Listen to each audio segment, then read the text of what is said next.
Shalom keluarga GBS dan mari kasih Tuhan.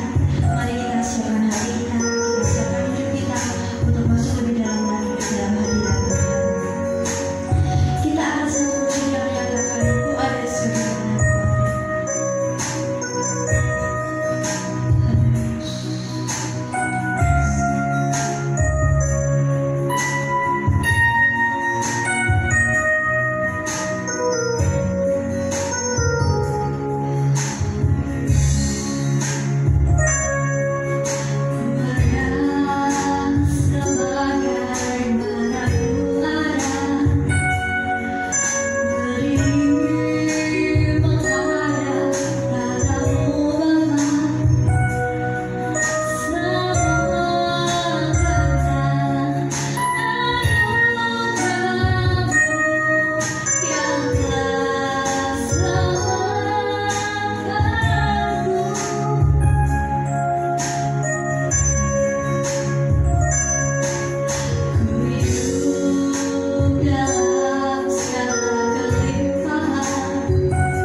Shalom, saudaraku yang dikasihi Tuhan. Selamat petang. Saat ini kita akan belajar bersama-sama sebagian dari firman Tuhan yang akan saya bagikan dalam menjadi kekuatan, menjadi berkat, mengingatkan setiap kita di dalam kehidupan kita saat ini. Dan marilah kita berdoa terlebih dahulu, minta pimpinan Roh Kudus supaya firman Tuhan pada saat ini boleh menjadi berkat. Haleluya. Terima kasih Tuhan Yesus. Saat ini kami datang kepada Engkau mengucap syukur. Tuhan senantiasa memberkati, Tuhan senantiasa memberi waktu, Tuhan senantiasa mengingatkan kami untuk menerima, mendengar sebagian dari firman Tuhan yang saat ini akan hamba-Mu sampaikan. Roh Kudus, ajar kami supaya mengerti apa yang menjadi kehendak Tuhan melalui kuasa firman yang akan Allah sampaikan. Berkati jemaat-Mu dimanapun berada, berkati alat komunikasi yang kami pakai untuk menjadi alat pemberitaan kebenaran firman Tuhan. Kiranya Tuhan berkati, Tuhan jamah, Tuhan mengawal seluruh jemaat-Mu dimanapun berada di desa Elohim. Dan saat ini kami akan mendengar firman Tuhan. Tuhan memberkati dan berkati hamba-Mu, ampuni segala dosa kesalahan hamba-Mu sementara firman Tuhan disampaikan. Biarlah apa yang menjadi kehendak Tuhan beri kami mengerti. Dalam nama Yesus kami siap menerima takbiran firman Tuhan pada saat ini. Haleluya, amin. Saudaraku yang dikasihi Tuhan, langsung saja mari kita bersama-sama belajar akan kebenaran firman Tuhan yang akan saya ambil dari kitab Yesaya. Kitab Yesaya 24 ayat yang ke-15 sampai 17 yang saat ini boleh menjadi berkat bagi kita, mengingatkan kita bagaimana kita harus hidup, bagaimana kita harus menjalani kehidupan dari hari ke hari, supaya apa, saudaraku, Tuhan Yesus senantiasa menyertai. Terpujilah nama Tuhan yang saat ini akan saya sampaikan, yaitu sebetulnya sampai ayat yang ke-27. Tapi saya mengambil 2 ayat ini saja untuk kita bersama-sama merenungkan. Judul perikop pada saat ini, kematian istri Hizkia sebagai lambang kejatuhan Yerusalem. Ayat yang ke-15, saudaraku yang dikasihi Tuhan Yesus, demikian firman Tuhan. Kemudian datanglah firman Tuhan kepadaku, hai anak manusia, lihat, aku hendak mengambil daripadamu dia yang sangat kau cintai seperti yang kena tulah.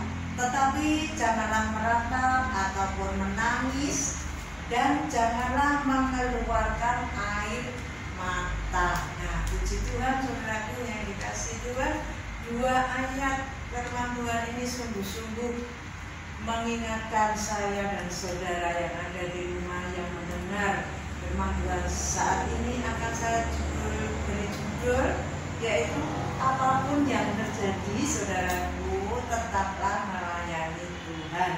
Apapun yang terjadi, tetaplah menyembah kepada Tuhan Yesus, berharap kepada Tuhan Yesus, mengandalkan Tuhan Yesus. Jangan melihat kanan kiri, jangan mendengar suara-suara dunia yang menakutkan. Dengarlah suara Tuhan melalui kebenaran firman Tuhan saat ini yang saya bagikan. Saya percaya firman Tuhan itu ya dan amin. Walaupun kadang-kadang rasanya tidak sesuai dengan apa yang kita rindukan, tetapi firman-Nya itu ya dan amin. Nah, di sini apapun yang terjadi, tetaplah melayani Tuhan. Saudaraku yang dikasihi Tuhan, masa yang paling menyedihkan dalam kehidupan kita ialah jika kita kehilangan orang yang sangat kita kasihi, baik suami, istri, anak, orang tua, saudara-saudara kita yang sungguh-sungguh kita kasihi,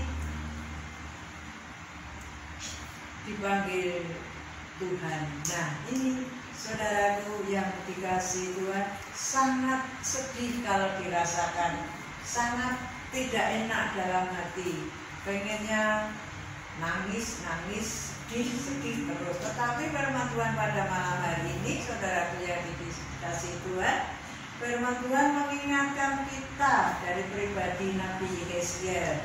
Sebelum istrinya dipanggil Tuhan, itu sudah dikasih tahu lebih dulu, yaitu ditulis di ayat yang ke-16. Jelas sekali di situ Tuhan sampaikan itu masih hidup loh, istrinya Pak Yesaya itu masih ada, tapi Tuhan sudah sampaikan,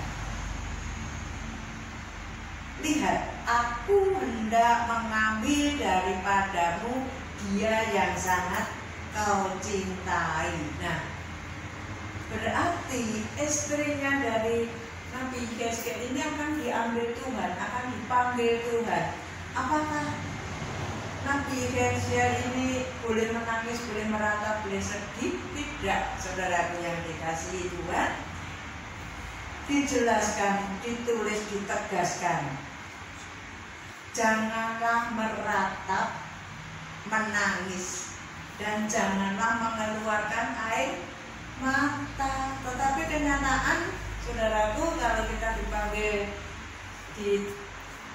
tinggal saudara kita yang sungguh kita kasihi, tidak bisa menahan air mata karena perginya selamanya dipanggil Tuhan ke pangkuan Allah Bapa di surga, sudah tidak bisa ketemu lagi, otomatis secara daging, secara jasmani ini pasti menangis, sedih.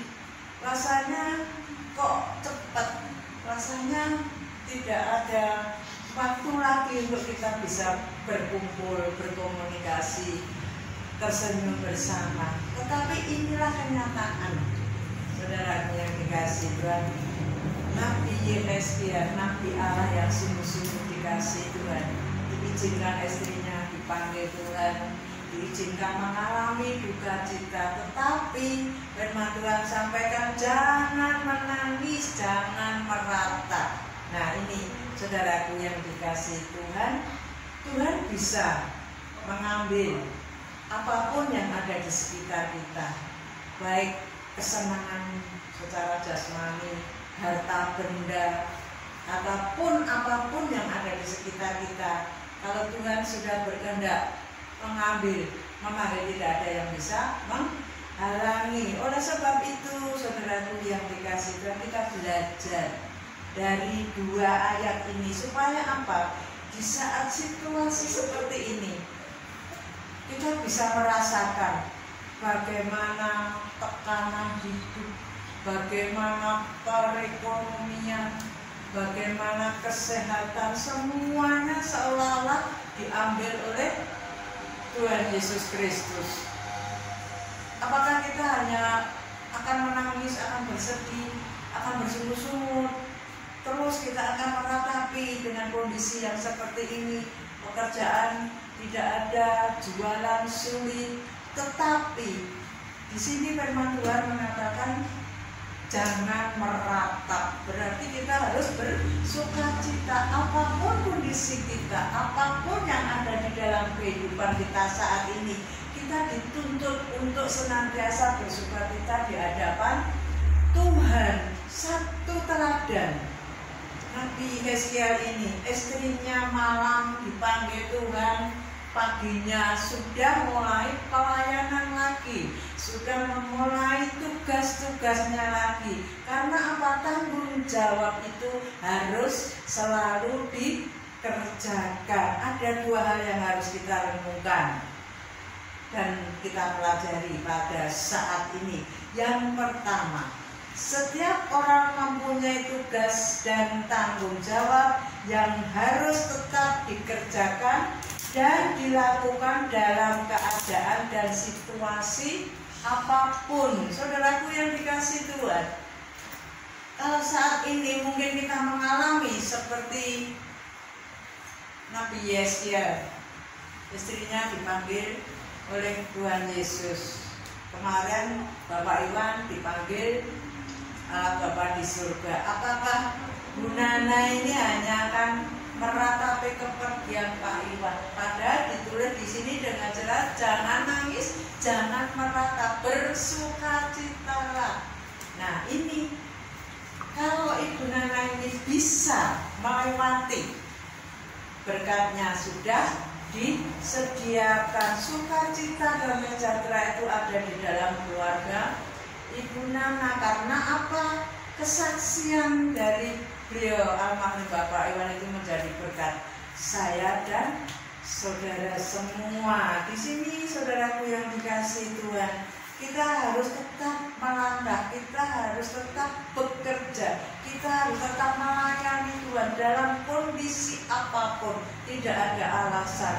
Mungkin saat ini dalam kondisi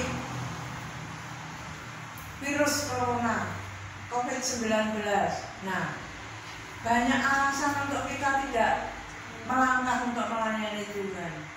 Tetapi firman Tuhan malam hari ini mengingatkan saya dan saudara, apapun yang terjadi, tetaplah melayani Tuhan. Melayani Tuhan tidak harus kita berlomba-lomba untuk ke mimbar khotbah. Kalau itu diizinkan Tuhan, puji Tuhan. Tapi saat-saat seperti ini, Tuhan melihat kesetiaan kita semua.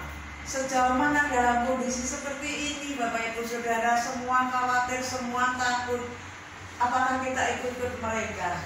Nah, ini yang perlu kita pahami bahwa kondisi apapun Tuhan memberi waktu untuk kita tetap melayani, kita tetap melangsungkan tugas-tugas kita sebagai ibu rumah tangga, sebagai pengusaha. Kalau seperti Bapak Budi Darmanto mungkin saat ini istirahat dulu di rumah, tapi kan Ibu Surati bisa usaha-usaha makanan yang lain, supaya apa? Diberkati Tuhan melalui usaha pekerjaan yang lain. Jadi tidak tinggal diam, tidak mengeluh, tidak menangis, tidak meratap dengan kondisi seperti ini, tapi semangat untuk mengerjakan setiap tugas-tugas kita, karena tugas tanggung jawab kita adalah harus diselesaikan sebagai pekerja. Kalau saat ini mungkin diistirahatkan di rumah, ada usaha-usaha yang lain yang dilakukan, karena Tuhan tidak akan pernah meninggalkan setiap anak-anak Tuhan yang sungguh-sungguh mengandalkan kepada Tuhan Yesus. Nah, ini Bapak Ibu Saudara, seperti di dalam Yesaya 24 ayat yang ke-18-19, Nabi Yesaya tetap setia melayani Tuhan sebagai Nabi Allah. Karena apa? Di sini ditulis dengan jelas, saudaraku yang dikasihi Tuhan, ayat 18-19. Pada paginya berbicara kepada bangsa itu, dan malamnya istriku mati. Nah ini, pada pagi berikutnya aku melakukan seperti diperintahkan kepadaku. Maka bangsa itu berkata kepadaku, tidakkah engkau bersedia memberitahukan kepada kami apa artinya ini bagi kami, bahwa engkau melakukan demikian. Jadi saudaraku, di ayat yang 18-19 ini, Bapak Ibu Saudara bisa menyimak bagaimana kesetiaan Nabi Yesaya kepada Tuhan, sehingga dalam kondisi seperti apapun tetap melayani Tuhan. Apakah kita bisa meneladani kehidupan Yesaya yang sudah ditulis pada setiap firman Tuhan yang saya bagikan pada saat ini? Di dalam sukacita yang mendalam, terus melayani Tuhan. Sedangkan kita kondisi sehat, kondisi kuat, kondisi tercukupi, kadang-kadang malas, kadang-kadang nanti baru kalau sudah kepentok baru cari Tuhan. Nah ini kita perlu kembali introspeksi untuk senantiasa memandang kepada Tuhan, supaya apa? Kehidupan kita selalu bertumbuh dan berbuah. Inilah saudaraku yang dikasihi Tuhan, salah satu contoh yang harus kita teladani. Duka cita tidak menghambat untuk kita melayani Tuhan, menyembah Tuhan, mengagungkan Tuhan, sehingga nama Tuhan dipermuliakan. Yang kedua, dalam keadaan susah ataupun senang, tugas kita harus dikerjakan. Nah ini, saat ini kita mengalami situasi yang tidak menentu. Kapan kita bersekutu kembali di gereja? Belum tepat, belum ada waktu yang pasti. Tetapi Tuhan masih memberi waktu bagi saya dan saudara di tiap-tiap keluarga, membuka jam-jam ibadah, jam-jam doa kepada Tuhan. Nah di sini saudaraku yang dikasihi Tuhan, dalam keadaan susah atau senang, tugas harus dikerjakan. Dalam Kejadian 3 ayat 17-19 itu jelas sekali bagaimana firman Tuhan ditulis dan harus kita belajar pada saat ini. Kejadian 3, 17-19.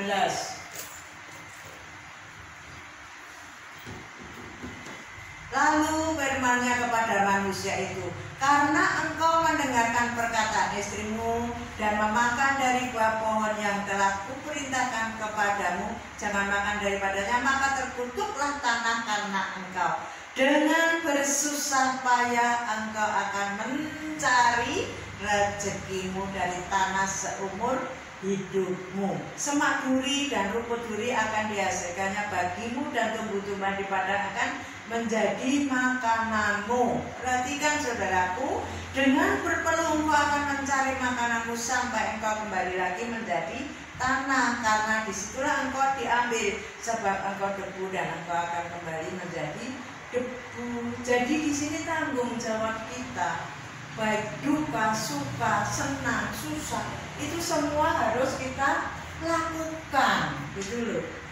Ya, saudaraku yang dikasihi Tuhan, jelas sekali sudah disampaikan firman Tuhan satu persatu, supaya apa? Kita semakin hari semakin mengerti, semakin hari semakin paham bagaimana firman Tuhan satu-satu itu disampaikan, supaya apa? Kita selalu mengingat, selalu memperhatikan tugas-tugas kita apa sebagai anak-anak Tuhan. Tugas kita hanya menyembah, memuji, mengagungkan Tuhan.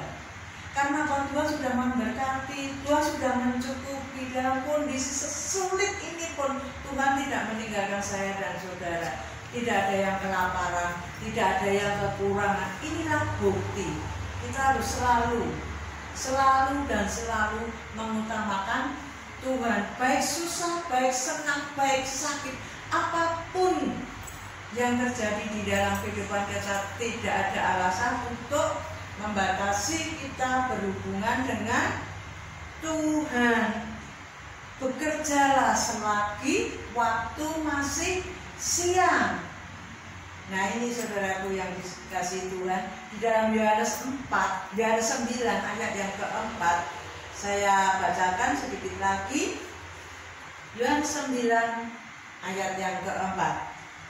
Kita harus mengerjakan pekerjaan Dia yang mengutus aku selama masih siang. Nah, ini saudaraku yang dikasihi Tuhan, akan datang malam di mana tidak ada seorang pun yang dapat bekerja.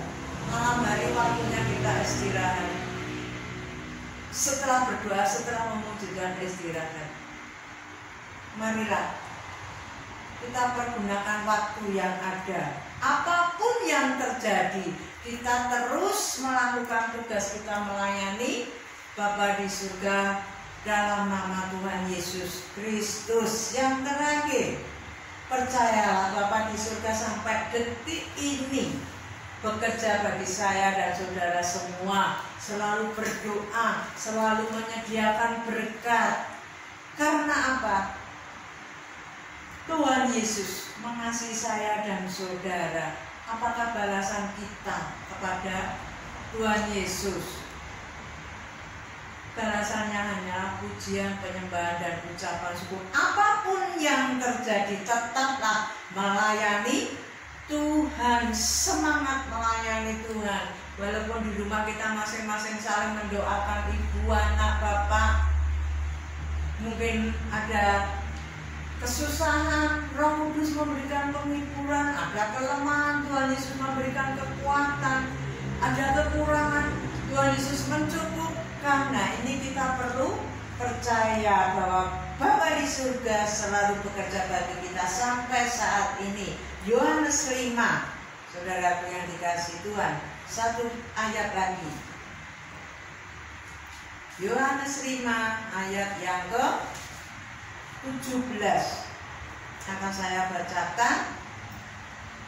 Saudaraku, perhatikan dan percayalah, taruh iman pengharapanmu kepada Bapa di dalam nama Yesus. Tetapi ia berkata kepada mereka, Bapakku bekerja sampai sekarang. Amin. Maka aku pun bekerja juga. Nah, ini saudaraku yang perlu kita garis bawahi. Tetapi ia berkata kepada mereka, Bapakku bekerja sampai sekarang, maka aku pun bekerja juga. Ini kata firman Tuhan yang disampaikan kepada saya dan saudara. Bapa di surga terus bekerja, terus berdoa, terus mengangkat tangan memberkati saya dan saudara. Saat ini kita harus selalu mengutamakan Tuhan Yesus melalui firman Tuhan yang sangat sederhana. Terbatas waktu, terbatas alat ini. Kita renungkan, kita simak, kita masukkan dalam hati. Minta pimpinan Roh Kudus supaya memberikan pengertian. Kalau Tuhan Yesus memberikan pengertian melalui kuasa Roh Kudus, saya percaya firman-Nya hidup di dalam kehidupan saya dan Bapak, Ibu, Saudara yang ada di rumah. Puji Tuhan, percayalah bahwa Bapak di surga terus berdoa bekerja bagi saya dan saudara. Sekali lagi, apapun yang terjadi, tetaplah melayani Tuhan Yesus Kristus sebagai Tuhan dan Juru Selamat kita. Gembala yang baik, yang hebat, yang menyediakan segala sesuatu untuk saya dan saudara. Amin. Puji Tuhan, Tuhan memberkati. Mari kita berdoa dan saya akan menyerahkan seluruh jemaat kepada Tuhan. Terima kasih Tuhan Yesus, sederhana Bapak menyampaikan kepada anak firman Tuhan ini, dan mau percaya kuasa Roh Kudus saat ini akan menjamah setiap jemaat, memberikan pengertian supaya Tuhan melalui kuasa firman-Mu saat ini boleh menguatkan, boleh mengingatkan bahwa saat ini Tuhan, apapun yang ada di sekitar kami ini, kami akan terus melayani Engkau. Kami setia terus Tuhan dalam kondisi apapun, susah, senang, tetap Engkau yang kami tinggikan. Terima kasih Bapak, berkati seluruh jemaat-Mu dimanapun berada. Biarlah berkat kuasa firman Tuhan ini diterima dan dinikmati dan dilakukan supaya hidupnya dipenuhi dengan kemuliaan Tuhan Yesus Kristus. Terima kasih Bapak, dalam nama Yesus hamba-Mu berhenti berbicara, tapi firman-Mu terus bekerja atas seluruh jemaat-Mu. Jemaat Tuhan semakin diperkuat, semakin bertumbuh dalam nama Tuhan Yesus Kristus. Terima kasih Bapak. Dan saat ini Tuhan Yesus, kami mengangkat tangan menyerahkan seluruh jemaat-Mu kini seluruh dimanapun berada. Kiranya berkat Allah Bapa, kasih sayang Tuhan Yesus Kristus, penyertaan kuat kuasa Roh Kudus itu senantiasa memberkati seluruh jemaat GBS dimanapun berada dari saat ini sampai selama-lamanya. Terima kasih Tuhan, Engkau mengasihi kami dari saat ini sampai selama-lamanya. Dalam nama Yesus kami naikkan pujian syukur, kami terima berkat. Haleluya. Amin.